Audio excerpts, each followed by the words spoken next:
Hey, it is the last day of Systems Ask Allison this week. Let's get into it. Here's our question.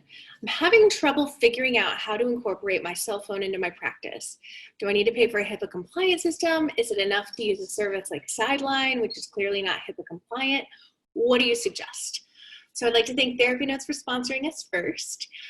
So you can use a landline or your regular cell phone without worrying about the VoIP, which is Voice over Internet Protocol.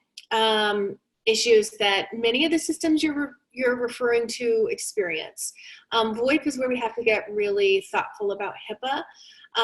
I've used my cell phone in my practice because I have clients who respect the boundaries that I clearly communicate to them.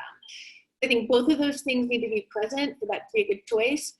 You have to work with the kinds of clients who are going to respect the boundaries, and you have to very clearly communicate them.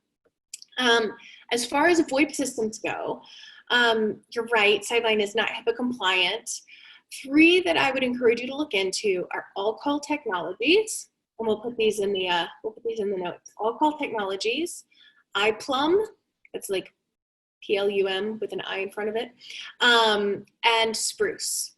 You do have to pay for those services, and with each of them, whatever you choose, if you go with one of them, make sure you get a signed business associate agreement or BAA from whatever company you go with. Otherwise, even if their system is HIPAA compliant, technically you're not if you don't have that on file.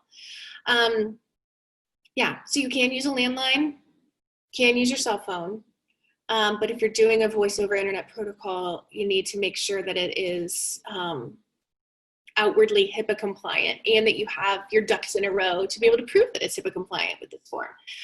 So I hope that that's helpful. If you guys have a question for me, send an email to ask@abundancepracticebuilding.com.